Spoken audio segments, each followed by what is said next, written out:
مساكم أمن وأمان. بداية الحملة الأمنية اليوم وقتها غريب شوي على الظهريات. أنتم عارفين درجة الحرارة وارتفاع الحرارة. اليوم شرطة الرياض تضع الخطط لدراسة بعض المواقع ليتم ضبطها. بتكونوا معانا في هذه الحملة. وعزك الوطن ثاني لأهل الجزيرة سلام للملك طاعة الله الأول وعزك الوطن ثاني لأهل الجزيرة سلام للملك طاعة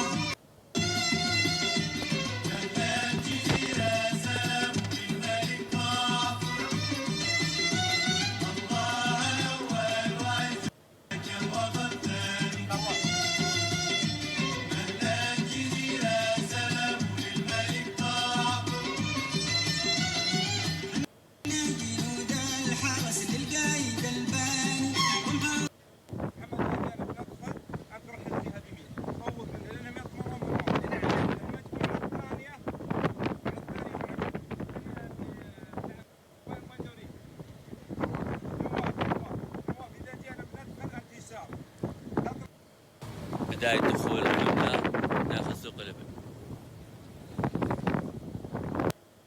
شوفوا محاولة الهروب، شاهدوا.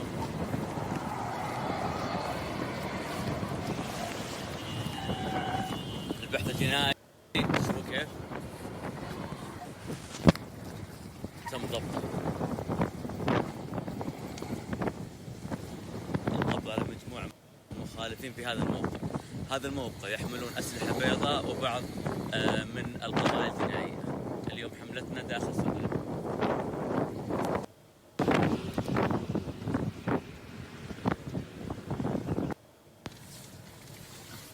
بسألك معك إقامة؟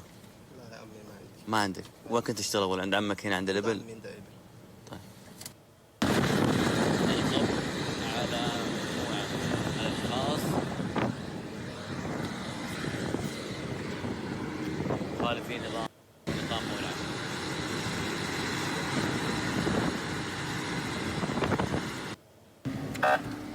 شوف هذا الشخص بعد دخول الحملة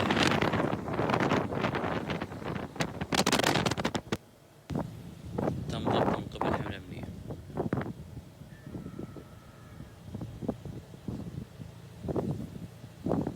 طبعا الحملة كانت في الرياض ليتم تنظيم هذه المنطقة بالكامل. عمنا تفضل وعطنا المعاناة السابقة في هذا الموضوع. المعاناة السابقة من العمالة الوافدة اللي يتستر عليهم أحد أضعاف النفوس ويشتغل من خلف الستار داخل السوق وخارجه، اللي باعوا على غير مهنتهم.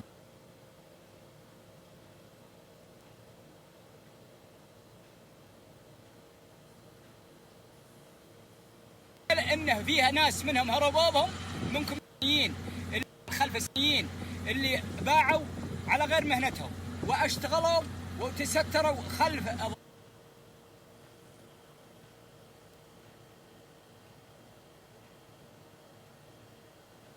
إنه فيها ناس منهم هربوهم منكم يا سعوديين. لا، اللي خلاه يدري بالكلام هذا ويشو لازم انك تجي الرئيس نفسه وتقول المواقع اللي كتبت انت فيها يا رئيس والمعاناه اللي يعانون من السوق وجهنا عليها، ويكون عند اهل السوق خبر ويتكاتفون ويتعاونون مع الجهات الامنيه. اليوم الحملة ان شاء الله باذن الله تنظفهم في هذا الموقع. الحملة مستمرة بقيادة شرطة الرياض لتنظيف سوق الإبل، أحد المواقع مشبوهة لتجمع المخالفين.